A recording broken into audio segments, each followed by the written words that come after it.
there. Is it possible for blood type to go from A to B positive?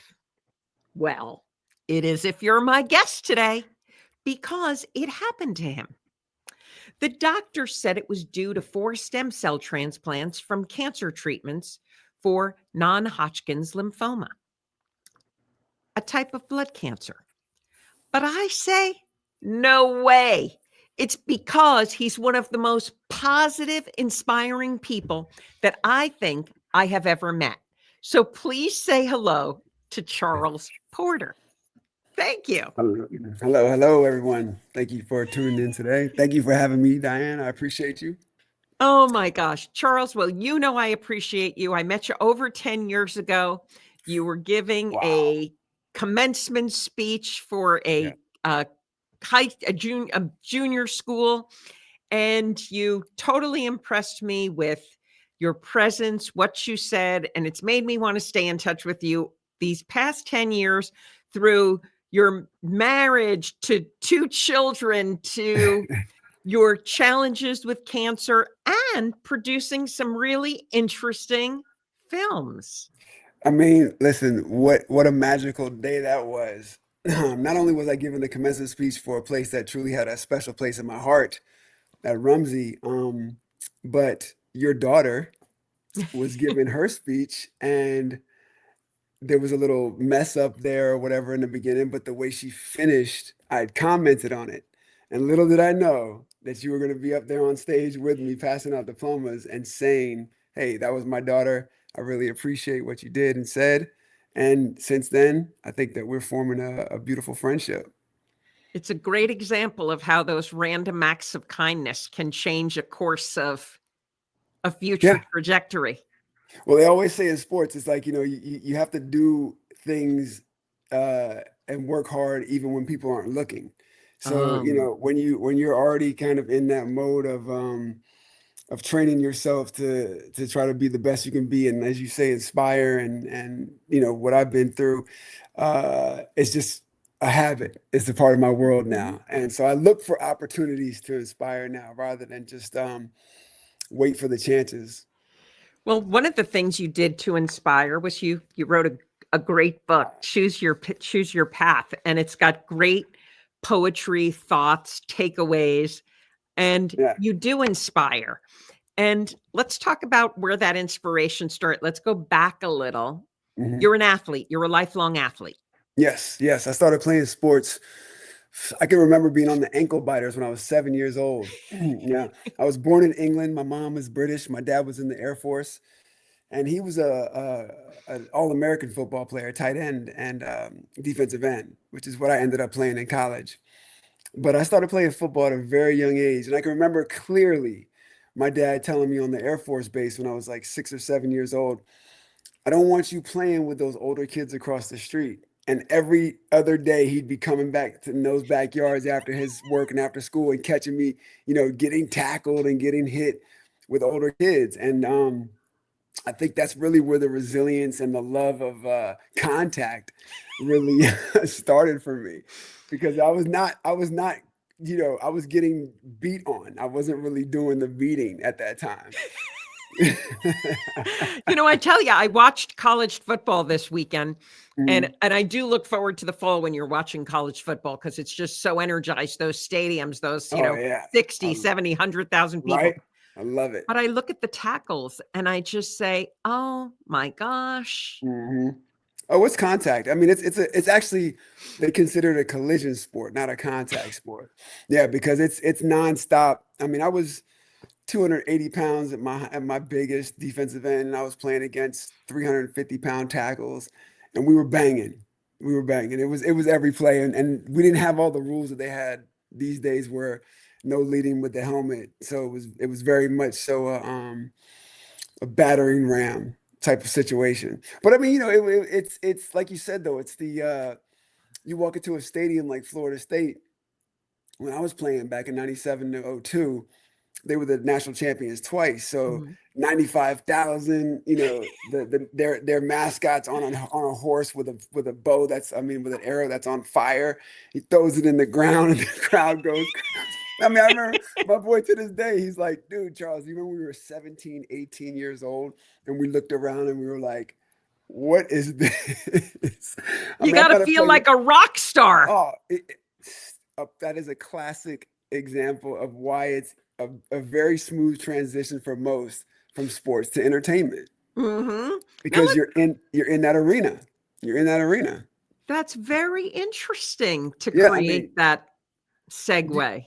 yeah, because when you're 18, 19 years old, I can only imagine. I was at Duke University, so we had Carolina, Wake Forest, NC State, NC Central, Greensboro, so many universities and schools around us that when you were on that platform as a Division I football player, you felt like I mean, I'm in Hollywood now, so I could definitely see the parallels. Like you couldn't tell me that I wasn't famous. Uh huh. You couldn't tell my teammates, especially the ones that, were definitely destined for the league, that they weren't already famous Right. at 18, 19. So, there's a little less, I think, nerves that are involved when those athletes, I'm not even gonna say less nerves. I'm just gonna say there's an ease of going into transitioning into those different arenas where and understanding that this is just a moment in time, and I'm gonna focus on my job. I'm gonna be prepared, and the more prepared you are, the less nervous you are. Now, at one point, you did start to move into entertainment from those football stadiums. You Oh, started absolutely. acting, right? Oh, absolutely. I mean, that's it was funny because my senior year going towards the end of it, people literally randomly would come up to me, Charles, have you ever thought about acting? Have you ever thought about modeling? Seriously, and I just, I would shrug it off and laugh like I'm 250 pounds. Like I dropped 30 from the season just from stopping eating a steak and a chicken every night, right? But like towards the end, I think it was a week before graduation, and this mom still takes credit to this day. I always credit her. Janae Hayes' mom, she came up to me. It was actually probably a couple of days before graduation because the parents were on campus. And she said, Charles, you're such a handsome guy. And before she had come up to me that week, I said, if one more person says that, I'm gonna do it. Seriously, I'm a man of my word now. I mean, that's my thing. If I say I'm gonna do something, I'm gonna do it. And if I'm lying, I'm frying. She came up to me and she said that. She said, "You ever thought about acting or modeling?" And I said, "No, but." I said, if one more person comes up and says this and it says I should think about it, I'm going to do it. And you are that person. And to this day, to this day, she So gets she the does credit. get to take credit for it. Oh, absolutely. Absolutely. In fact, her daughter, Janae, my friend, was just an extra in my last film. All my friends from Duke flew out. There's a big church scene. I had them all fly out and they were all in the movie and this and that. So we had a good time just reminiscing about that. 23 years later, unbelievable. Time flies. Oh my gosh, wait a second. Before we get to that film, we've got a little sequence of events between Oh, yeah. I mean, being life, told you should, model or act right. and producing films like you do today. But let's get into those in between years first. Absolutely. Absolutely. I mean, listen, it started out coming, like I said, I took the chance. I packed 2 bags, one-way plane ticket. A teammate of mine in Maryland, LeVar Johnson, took me to the airport and looked at me and said, "Man, you sure?" He's like, do you have money?" I mean, most of my guys, all of my friends from Duke, male and female, have gone on to have, very prominent careers in business or, law or being whatever, right? And I was the wild child. I had to go out and try something crazy and go try to be an actor in Hollywood, knowing nothing about the industry, knowing no one out here. I had one buddy from high school that lived in San Francisco who flew down to make sure that my roommate that I found on Craigslist wasn't crazy and just, yeah, literally checked in on him. Because I was literally finding a room and I just knew I had to be in Hollywood. That's all I knew. So I found an apartment Wait a on La second. Brea. How'd you choose Hollywood versus, let's say, New York City? Well, I lived in New York, right? Okay. My parents divorced when I was 12, so my mom moved to New York. And I Okay. was in New York through my junior prep and prep school years, back and forth Hmm. between mom and dad. But also the weather. So Aha. it really, so yeah. So I mean, New York was definitely a contender, but But it's not California weather. yeah, I mean, I took trips, visited football trips to UCLA, Cal, and Stanford, and I fell in love with UCLA. I Yeah. committed to UCLA. And I'm a mama's boy too, so she was just like, that's too far away. But when I came out to the West Coast and I stepped on that campus and I saw those palm trees and that beautiful breeze and that beautiful mix of people and those beautiful women, I said, I'm coming back to California. And like I said, I'm a man of my word. So anyway, packed 2 bags, one-way ticket, 1 month's rent, and luckily I was smart enough to, Duke football. We had companies coming in to kind of like give us a little spiel on what they did and this, that, and the other thing. And I was kind of attracted to this Starcom LA marketing firm that had come by. So I put my resume in, made a few phone calls, and set up my first interview the second day that I landed, right? Hmm. And my roommate, who I'm still friends with to this day, Star, she had a bike, and I said, "Hey, I got an interview. Can I? I didn't have a car yet. I said, "You mind if I borrow your bike?" She said, "Oh yeah, no, go for it." Ended up getting lost driving the bike to the interview. It was on Hollywood Boulevard somewhere at this. I think it was like some studios. Anyway, I called, apologized. They gave me another chance. Got the job. Awesome job though. It was an awesome because it was basically like a poor man's rich job, right? Hmm. It's 29,000, 30,000 a year to start. We had the Disney account. We were buying spots. So we buy 15, 30-second, 60-second spots to run all the movies that Disney was promoting. And we had the Pirates of the Mm. Caribbean account. So we had like a $500 million budget. Not me, but the company. Right. And as a buyer, a coordinator being trained to become a buyer, I What a would go to, great I experience. mean, let me tell you, it was like ESPN, ABC, CBS all coming to me and taking me and my boss out to lunches. I went to Laker games on the floor in the boxes, the best restaurants in the city. Because this is back in the day. People in ads, they don't know how it used to be back in the day. They had an expense account and they lit it up. And and so because I'm looking at the numbers as a coordinator, and it's like a 15-second spot, you know, at a certain time is going to cost you, like back then it was like 50, 60 grand. But if it was like a Super Bowl or like a very, a prime time Yep. spot, you're talking millions of dollars. Hmm. So they want that business. They want you to put those spots on their network. So they're taking you out whining and dining. And so I got a great lay of the land. But here's the silly thing. I told my mom the day I got the job, I'm going to quit in 6 months. She's And like, you're a man what? of your word. A man of my word. Man of my word. You So set silly. the goal and you reach it. Set the goal. And she said, why would you? I said, I didn't, this is when you can speak things into existence. I said, I didn't come out here to work. I came out here to act. Now, see, Mm. people think those are two different things, but this business is a business. It's not Mhm. just show. And Yeah. so remember, I had no background, no history of acting. I did a couple of drama things at Lawrenceville at my prep school. I did a couple, one thing at Duke, maybe. I just can't even, yeah, I was like a giant or something like that. And yeah, like the small things. But I thought I was gonna come out to LA and just fall into stardom. Yeah. I had no idea that the people that I was watching on TV and in film have been doing it for 20, 30 years, had family, that were legends that basically, could shepherd them Yeah. into certain situations. Which I'm not mad about because I understand what the business is now. But These that's what's people, amazing is that awareness. When you see a business from afar, you have no clue what's involved. right. As soon as you immerse yourself in it, you realize the layers, the Oh, connections, the yeah, aspects, right. everything. Exactly. I mean, it's I'm friends, obviously now and coach as a coach, some very high profile folks in the game. And, you know, a lot of them, I can five A-listers off the top of my head, they all went to the same high school at the same time. I mean, it's, Yeah. it's just it's so, a friend helps a friend, Yeah.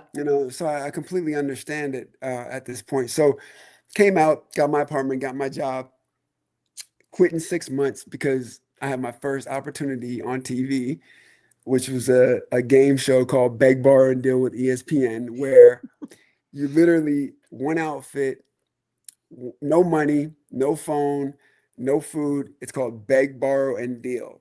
You get one favor from the person that you ask.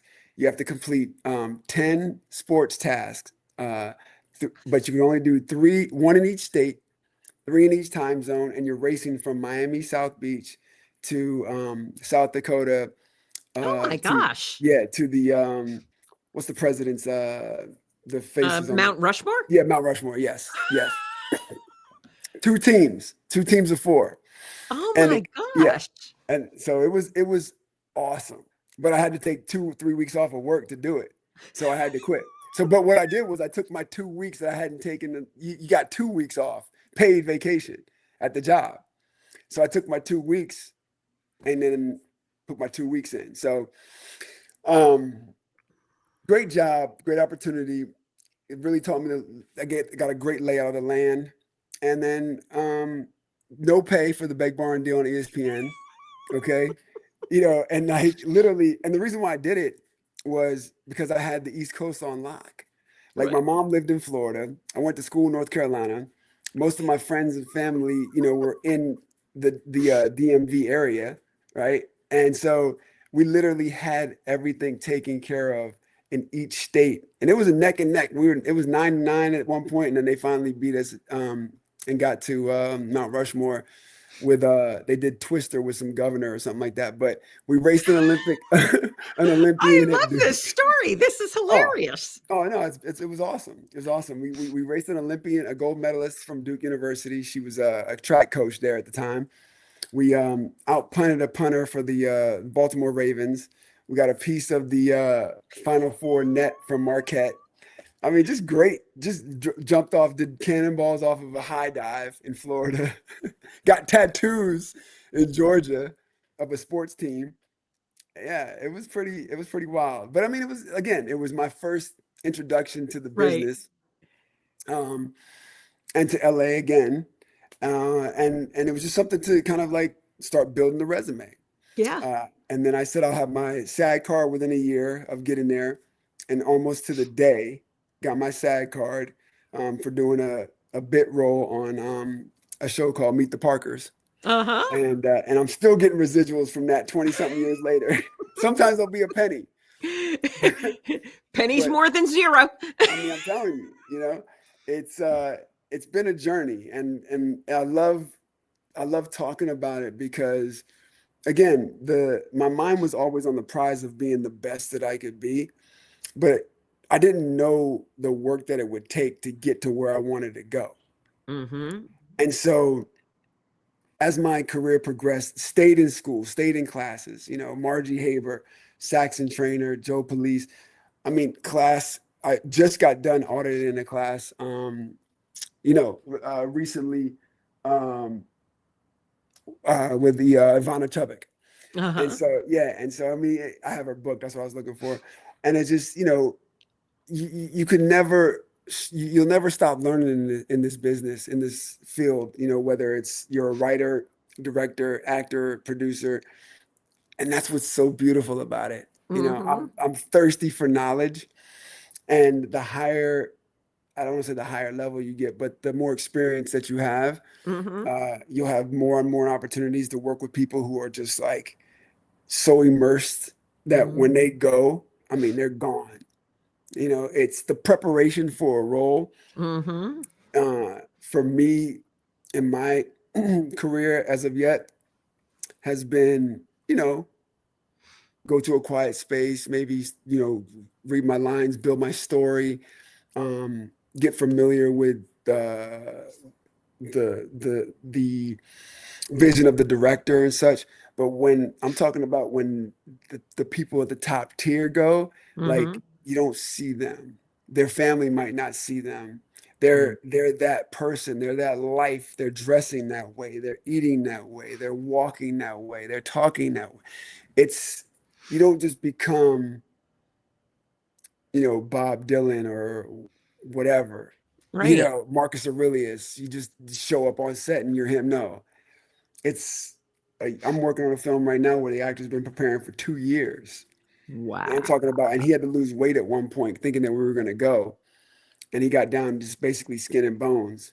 It's a death row film, and then he started shooting 2 other films, so he had to put the weight back on. You know, so it's very much this type of, and I that's the always way. marvel on those transformations. Like when I think of Christian Bale, I think it was The Mechanic, Mm, where he like the The machinist. Machinist. Yeah. Yes. Oh, I mean, yeah. and then you see him in something else, and it's like, oh Right. my Then he's in gosh. Batman. Then he's in Yeah. Batman. Like, two. Yeah. Yeah. That's what I mean. Yeah. Exactly. So and guess what? He was in one of my favorite movies before I even knew who he was. Empire of the Sun, when he was a kid.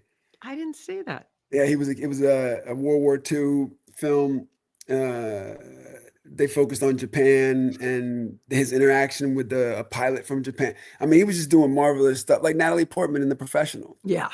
I Oh yeah. mean, you From know, little Natalie. Yeah. yeah, exactly. She's one of my favorite. It's just you It's know, phenomenal. yeah, It's skill. It's an it's art form for sure that exactly somebody really, they call it the craft, and you can right. see you really are crafting Yes, the something. dedication, Yeah. the dedication. It's someone sent me something the other day and on Drew Brees, and they were saying phenomenal quarterback, one of the best of all time. um, a coach was saying that they had forgotten something or had to run by the office at like 10 p.m. one night, and they pulled up to the office and there was this one light on in an office, and it was him, 10 Yeah. p.m. And he says, "Man, what do you?" He says, "Excellence or being great is lonely sometimes." It's such a true statement. I hear people all the time say, "Well, anyone can be a model, or anyone can be an actor, or anybody can do Right, these things." I'm like, right, "Well, maybe, right. but it requires a lot of commitment." Because Absolutely. when I see, you know, a, a model who can like move their body in ways that I Right. would never even know was possible, or an Yeah. actor that can transform, you say, you know what? There's a big difference between what you can do You're right. and what somebody does with excellence, which is Exactly. a big focus for you. That's right. Excellence. That's right. And what you're willing to do too. What are I you mean, willing to give up? yeah, even with modeling, I mean, I've had my stint with that. I've done a couple of campaigns. My biggest thing probably was being an Italian men's Vogue five or six page spread. That was awesome. Uh-huh. But the shoot that we had and the peak physical of my body that Hmm. jump and rope for 30 minutes at a time nonstop, Yeah. the lifting weights, the eating clean Yeah. in order to give the clothes the look that the designer wanted Wanted. and then the photographer wanted to see through her lens. Yeah. It's yeah, anyone can be a model, you're right, but it's like, are you willing to commit yourself to being one of the best and giving the best performance for the camera, or Hmm. are you just Just taking want to say pictures? it. Exactly. Yeah. Exactly. Like when That's where I joke and say, well, there's posers and then right. there's models, or there's Exactly. posers, then there's actors, there's posers, then there's athletes. You can be a Right. poser in anything. Yeah, and that's the thing. The snapshot with a model is the story. Is Mm, the story? It's like an actor, right? It's like you get with actors, with acting, you get to use words and movement. And sometimes when it's a commercial, a model can do that. But when it's a photo, you have to give that entire feeling of what the vision is in a shot. like that. Yeah. Yeah. Yeah. And so It's an art form. I it's admire almost more people who difficult. do it, at the pinnacle. Right. Yeah. Nah, totally. I do too. I mean, it's funny. I was just at Year One 2 days ago, and Gabrielle Reese was there, and I was just Hmm. and we interacted and stuff. And I said, Gabby, a long time.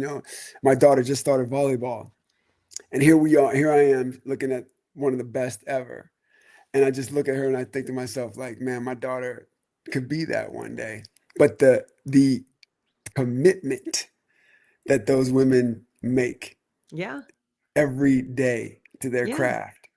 To this day, she's still like that because she was just posting Yeah. something the other day about finally getting her husband on creatine. I just started a Uh-huh. creatine thing.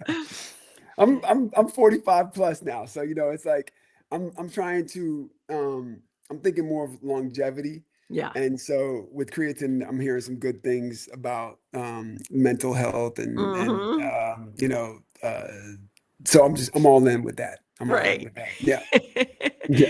Now, okay, so you race across the country Right. for an Race across the country. ESPN Yes. show. What Right. happens next in Charles's life? Yeah. So get to the ES, get back, no job. So now it's the hustle.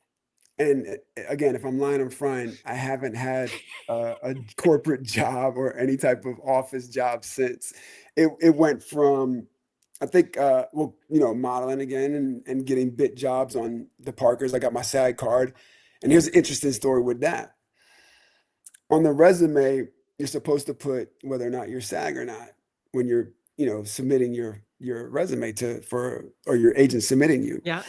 And I didn't because I didn't want it to stop me from getting a job. So they call me, I get the job, and they say, you're lucky because we have to Taft-Hartley you.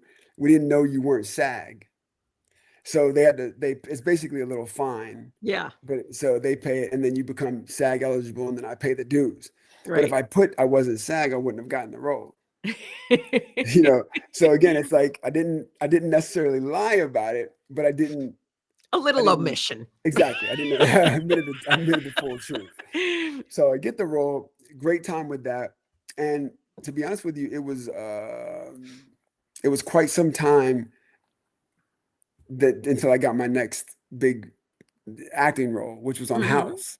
But in between that, I did some modeling gigs. I did a fantastic, another fantastic experience. I had the Ebony Fashion Fair, where we literally would go through the middle of the country on a bus or a train, and it was 10 models, 10 or 12 models, two guys only, 10 girls, and we went and literally did runway shows in St. Louis and I mean Oklahoma. I mean any town, any middle of the country through the South. I Was call it this like a sponsored by Ebony Magazine? yes. And Uh-huh, yeah. here's the funny part about that. So I get called into an office in Chicago for my final basically like look over. But it's oh man, I forget Mrs. Johnson. She's the CEO, huge penthouse office, top of it. It's about 70 something, maybe even 80 at the time. And I'm in my underwear walking. It's just me and her. And I'm in my underwear walking because that's what you had to do for a Yes, modeling thing. exactly. And so I leave and I'm like, wow, that was interesting. But it reminds me of this. One of my favorite movies of all time it's called Boomerang with Eddie Murphy. And he had a scene with Eartha Kitt. Yeah. I was like, yo, this feels oddly familiar. But so anyway, she was lovely, and I got the job and had a blast for like, a month just going across the country. And that was keeping my head above water for a while.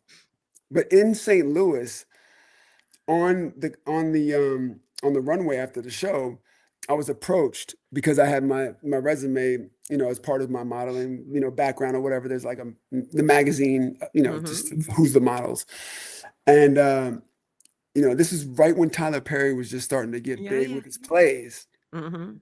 He was opening one up in St. Louis at the same time. I was given the opportunity and offered a role in a faith-based play, right? Mhm. But I'm talking about in front of like it must have been 2,000-3,000 people in that. It was in St. Louis. It was huge, beautiful theater, and it was like 1,500 a night cash. That's how much Wow. that's what I'm saying. That's how much money they were making from these plays. Tyler too. And the interesting thing was when we opened up ours, it's called A House Divided. I took the job, obviously. When we and it was I was this is my first big stage for it. I was like it was a wreck. I think I actually even dropped a line, but I didn't flinch. I stayed with it and yeah, I remember that. But the Scottish Rite Theater. And I get the job. We're opening up the same weekend he has his show, but because we had so many ticket sales, he actually paused his show that night or that weekend. Yeah, so I did two shows there, came back, and just took little small jobs here and there. Greatest job ever was called Beautiful Bartenders. The name is not fun, right? Beautiful Bartenders. They basically throw you into these um, just amazing parties. One was with Brian Lord, who I just saw the other day and reminded him of that. He was the head of CAA. And I'm not kidding. You just pour champagne and kind of just like walk around the party and just Because you're be a like, beautiful bartender. I mean, you know what I'm saying? And so, I mean, I was at his house and I mean, it was like, Keira Knightley and Kate Beckinsale or Kate Blanchett. Uh, And even what's her name that was in the with Tom Cruise? Nicole Kidman. No, Oh, the one not they the were in a movie brunette. together Yeah, I know who you mean. with the sports movie with Cuba Gooding Jr. Yep. Show Me the Money. Anyway, she was Yeah. so sweet. Oh man, her name is just anyway, it'll come back. Hmm. But yeah, all these, I mean, they're all there. And I'm just sitting there walking around like, I want to be at this party, not working it. Working it. I worked another party at Mr. Child's house, and that was ridiculous in Bel Air. I mean, Stevie Wonder was there, Oprah's people. I mean, I can go Alicia Keys. I can go on and on and on. Eva Mendes, I remember her. She was gorgeous. And then what's his name? Ben, this famous musician. He was on the roof because there was an elevator. My first time seeing an elevator in a house. And I'm just again, I'm pouring, and one of Oprah's producers was like, "You're gonna make it." He didn't even know what I was doing or what I was trying to do, but he just said that. And those little things, I'm telling you, Yeah. like those little bits, even though it could have been out of no, like How he we could have. started, those little tiny words that someone can say that can just give you that little extra spark you need when you need it. Yes, exactly. It's like me And then reading my horoscope. If it's a good one, I use it as my inspiration. I might even screenshot it. If it's a bad one, I'm like, what do they know about me? It's a stupid horoscope in the newspaper. and we'll make a transition and come back to that. That's exactly what I kind of did throughout my battle with cancer as well. Uh-huh. You take the good, you leave the bad. Exactly. So yeah, so then I had that job, it was going great, but I got in trouble a lot because I was either on my phone or I was actually in the party. Literally, like the boss would say, "Man, you're having way too much fun." I mean, I'm mingling. I'm not just working, and I think that's always just kind of been a part of my personality is like, not that I'm supposed to be here, but it's just a great example. A buddy of mine who's he's a well-known comedian and director. And he would always see me at certain places, and unbeknownst to him, I was at this at Judge Mathis's house one time. My buddy is his nephew. He didn't know that, and he goes to me and he goes, I mean, it's a great big party and lots of people there. He goes, "Why are you always in places you're not supposed to be?" Meaning like your resume and status do not equate to your um Access. access. Exactly. And I just laughed, but it stung a little bit, right? Like I told him this. I told him this about 2 years ago because I've known him now for, gosh, I mean, almost 20 years, and he's like a mentor of mine now. Hmm. But again, when we talked about, I understand what he says, what he was saying now, because it was like The I sting is a was little motivation. exactly, and so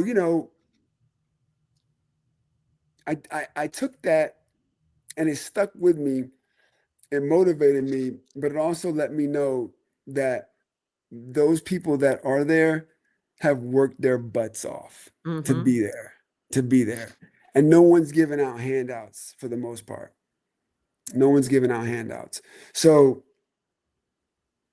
I understood what he was saying. I understand what Hmm. he's saying at this point. And so I went out and I earned my stripes.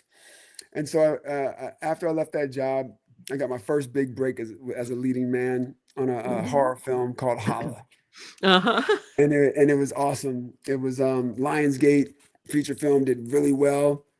We shot it in a month in Big Bear, and then from there I went got my first big international film called Johnny Was, and that was so fun because you're shooting in another country. It was Hmm. Belfast, and it was during the summer, so there was a parade, and I don't know if you know about the Southern and Northern Ireland. There, yeah, and so the Protestants and the Catholics, they're Mhm. still kind of a little bit Yep. tension there. Mhm. So there were some bombs going off during that time that we were out there, and so we got to learn a little bit about the culture. And that is where I really got introduced to my first time to real producing, because I was just like a supporting role in that film. Mhm. And so even though I was there for 6 weeks, I was really only working, 3 of those weeks sporadically.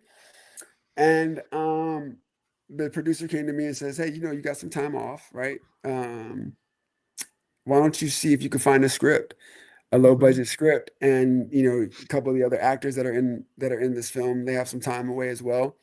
Wilson Heredia and Sam Sarpong, who Sam was a great friend of mine. He's passed about 6 years ago, and they all were excited about doing something, uh, independent and gritty. Mhm.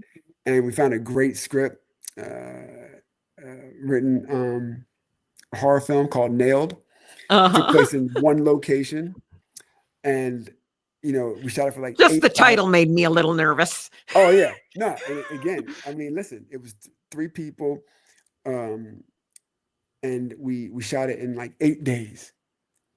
8 days, yeah. We found the house. The crew was excited to work. They had all their cameras, this and Yeah. everything. The house was freezing, and it was gritty. It was gritty. It was probably the toughest thing I've done as of yet as an actor, because of the conditions, the length of time that we were shooting. I mean, we went way beyond the union rules, because we were in another country, Uh-huh. and they just wanted to get things done as well. Yeah. So we all benefited. It actually came out so great that the producer said, "You know what? This could be something." They flew me back out to Ireland after my shoot and everything else for 5 more days for pickups. And then we shot about 2 or 3 more days here in LA for some outdoor scenes, and put together a wonderful film that again went out and did well. Just got the rights back to it last year. So we're going to kind of repurpose it, do some AI, and Let's put it back out. clarify something. You went Mhm. from acting and then he now into producing. What is the role of a producer? So in that instance, it was, for me, he assigned me the job of getting the actors to commit to a script. So I had to find the script, the Mhm. director, and the other talent that would go along with doing this for Mhm. free, because we were Mhm. already getting paid for the other movie. You know, you know, That's a skill. yeah, exactly. We've You got know, this great film for you. You're probably going to die in it. You're going to be in a freezing cold house, and we're going to do it for free. exactly. And guess what? The Wilson Heredia is I think he's a Tony winning actor. He was in Rent. He played Angel in Rent. Yeah. And yeah, and so and Sam, he had skills of his own, but I mean, these guys were, again, how dedicated are you to your craft to be great? Mhm. And when you're in another country and you're already on a film getting paid, fed, housed, and you're young guys coming up, and you have an opportunity to be stars in your other film, you're jumping at that, Yeah. because this is what it's all about. Exactly. These are memories of a lifetime. And they always say, if you really want to be happy in life, do what you would do for free. It, Do what I you would do for agree. free.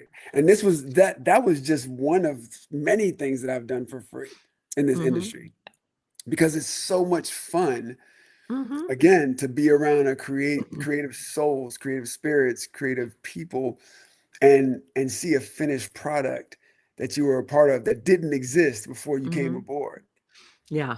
you know? I always wish everyone could spend a day on any kind of set Yeah. because you Oh, see all the things that go into it, all the people that involve. The energy's usually good, and if it's yes. not, somebody's walking around with the sage, getting I've rid of seen the that. bad energy, which is I've even seen that. funnier and adds to the amusement of the whole day. Absolutely. It's like Oh, such a great experience because you opens up your eyes in a way you right. can't imagine until you've seen it. Oh, so many characters, so many So many characters. personalities. It's just the sound guys and the crew. I mean, it's just the stories, and you start to have conversations and get to know people, and it's so intimate and quiet at times that, if you're on a set long enough, you really do get to know Yeah. people, Yeah. and then and again, and Especially on a people, location set. You really right. do. Oh, Yeah. 100%. And so the cherry on top of that one, and I hope she doesn't mind me saying it, but it's publicized. But I had a great relationship came out of that with the Mhm. lead actress from the Mhm. film. She was from Ireland, and we dated for a year, and there was just really the beautiful country, Mhm. beautiful people, beautiful family, and it was my first on set romance, so to speak, and Mhm. so really just went full, both feet in on this Mhm. dream Mhm. when I came out, and never looked back. And there were so many struggles. If I wasn't for my mom through those first 10 years, because my dad was like, "What are you doing?" He's military. He's like, "You went to Duke University. Why are you struggling and eating oatmeal and tuna fish if you could just get a real job? You had a real job. They were about to promote you in your real job, and you chose to struggle." Mhm. And he went to the military at 18. He was one of 13 from Baltimore, and really was the first one in the family to really do something with his life in a positive way, as far as with career and such. Mhm. So I was his only child. I carry his name, and there was a lot of weight on my shoulders because he felt that there was weight on his shoulders for me to be Mhm. something great as well. Yeah. And he's gone now. I mean, we just had a 6 year anniversary on October 2nd. But I mean, he would definitely be proud. Mhm. He would Yes, definitely be he proud. And he would love his granddaughters like you wouldn't even believe. He was a great man, and he taught me a lot. Um, he was the only person I've ever met in my entire life that never told me a lie. And I mean, if he said he was going to do it, he did it. And that's probably where I got that from. You know how I exactly. just realized that saying it out loud because I mean, bad or good for me, he was going to do it. Like Uh-huh. he kept me out of all-star games if I didn't do what I was supposed to do. Pain that you wouldn't believe for me. And now as a parent, I know he was hurting even worse. Yeah. And so his commitment to excellence is more, the older I get, the more and more I realize that he instilled that without even knowing he was instilling it. Yeah. His dad wasn't around, you know. Mhm. And my mom is a dreamer. She came from England when she was 18, married at 18, came from England when she was 17. Mhm. And east side of London, Hackney, which is now like you know, a posh part of town, but back then Mhm. it was not at all. Mhm. And with a dream. And I've seen her, continuously to this day still grow in her, and she's a nurse. She's an Mhm. RN. Um, and so she's been phenomenal to watch. But she's always the one that's like, you can do it. And she said when she saw Nailed on the big screen in 2006, that's when she gave me the green light and was like, okay, this is what you're supposed to be doing.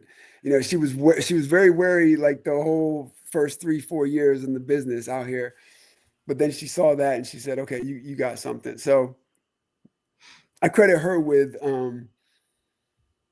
everything, but Mhm. for the most part, just being the supportive mother that you need Yeah. while you have somebody else kind of hammering you away, saying, don't do this, right? Well, keeping you on the straight and narrow, keeping you disciplined, keeping you Yeah, focused on, you know, probably unconsciously of, these are things I need to do because you grew up with a work ethic. right, right, 100%. And of course, I was calling home for money and food all the time, so that didn't help. But anyway, so okay, so get to the 2007, and that's when things really started heating up. Mhm. I did a beautiful guest spot on House, Mhm. opening scene, like in it, but it came on after um American Idol. So Mhm. but it was when American Popularly Idol was, seen. it was huge. It was like 2007. Ryan Seacrest had just said, and next is House. And it was like boom, and in my face. Like literally, if you didn't turn the channel, you were seeing the show. And Mhm. it was very interactive. It was I was playing a three-card Monty Street Hustler on the so I was talking, I was moving the cards. I had my partner that I was just kind of like, eye contact, Mhm. da, da, da, and it was a whole thing and ripped it. And it was it led to the next one, Without a Trace, and then the modeling stuff picked up. I did an Adidas campaign, a couple other sports campaigns, and then going into 2009 is when I had the International Men's Vogue campaign. Mhm. And in between that, you know, I was really just living a Hollywood life, but on like a Bakersfield budget. Mhm. It's like it wasn't, I wasn't focused. I Mhm. thought I was focused because I was working out and I was thinking about the craft as far as like, okay, what I need to go to class, make sure my pictures are good. Like one of my teachers said, do 5 things for your business every day. Mhm. And so I would do that. But then it was the nightlife. It was the women and the partying and things like that that really that wasn't going to take me to where I was trying to go, not just in the business, but as a man, right? As Mhm. the man that I wanted to be. And and it really got wild right around 2008 and 9, and then 2010 hit. Mhm. And I was just starting to date Candace about 3 months in. But before that, maybe about, because we were friends for a year before we started dating. Mhm. And and about a month prior, 2 months prior, just wasn't feeling great. I had Mhm. like sore ribs, and mind you, I was having ridiculous night sweats for a year before I even started dating her, and didn't know they were night sweats because I didn't Mhm. feel sick. I was in great shape Mhm. physically, look wise, but I would call my mom and say, "Oh man, I think my sheets are too hot," and this, that, and the other thing. I mean, puddles, Yeah. like splash. Mhm. And within a month, Candace was like, "Something's not right, right?" Of us dating and spending more time together. And then I called and I tried to make an appointment, or I had SAG insurance and it canceled. And if you do it within a year or something like that, or 9 months, you can get Cobra. Mhm. And so I called to get the Cobra insurance because I wanted to get a checkup. I even talked to my friend's mom, who was a nurse out here. My mom hadn't moved out here yet. She's still in Florida, retired at the time. And so I called her. She said, "Yeah, just come in, just get Cobra, whatever, and we'll take care of you." So I called the Cobra insurance plan, and I mean, this is facts. It I said, know this is facts, and we have only got like 10 minutes here. "Oh, okay, So this is painful to me yeah, that we're here. right, So keep right, going. yeah." I I just mean, I have want you to be attuned to that. okay, okay. So, so anyway, I call up. They say if you would have called yesterday, you could have gotten insurance, but we can't do it. So anyway, I didn't go get the checkup. Come to 3 months later, writhing in pain one night, Candace takes me to the emergency room at Cedars. 15 hours later, the doctor in the emergency room says, "It looks like you have lymphoma." What's that? Cancer. Am I gonna die? I don't know. 8 hours later, I'm up in the oncology unit at Cedars. And I think it was 5 or 6 days, maybe longer, of white coats coming back and forth in and out, trying to figure out what it is and what it isn't. And finally get the news that it's Hodgkin's lymphoma stage 4. And we literally celebrate because they say it's still curable. I didn't know this until a year and a half later after I got into remission after my first stem cell transplant. I ended up getting on Medi-Cal. I had to shoot back to Duke and start my treatment there to get under 50%, and to get into remission under 50%.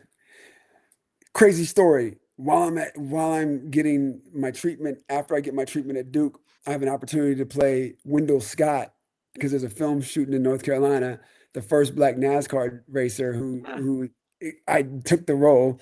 My mom was in her mind like, how are we gonna do I let him shoot this movie, or do we race back to UCLA to get the transplant, or do we race back and it doesn't work and he doesn't shoot the movie? And I said, we're doing it. Did it, came out on ESPN. He ended up getting into the Hall of Fame after that movie came out, and I ended up going to UCLA. As I'm going to UCLA, Medi-Cal kicks in on the drive, and that's how I was able to get the first transplant without insurance. But there was a lot of fundraising, there was a lot of prayers, there was a lot of people coming together for that first transplant in 2011. I relapsed a year later. So my mom told me from the beginning, just make it to 3 years, make it to 3 years, and there'll probably be some new stuff that'll come out. And I don't know if she's just making that up just to keep me inspired, but it was real. Every 3 years, so to speak, something kind of came up, whether it was a trial. So I jumped on a trial, immunotherapy. It kicked the cancer back, but it didn't put it away for good. 2020, 2019, another trial came up, and then COVID hit. So I got put on a wait list for like 2.5 years to go to North Carolina, the university this time, for a CAR T cell transplant. And finally got my name got called. Meanwhile, I had to let the cancer grow. So I'm seeing tumors literally grow because you have to have evidence of the disease in order to get the trial. Into the trial. So that was a mental space that I had to take my mind through. So there was a lot of brainwashing during that time. Brainwashed. And shameless plug. But I had to Not at all. Brainwashed for greatness. Brainwashed for greatness. Yeah, absolutely.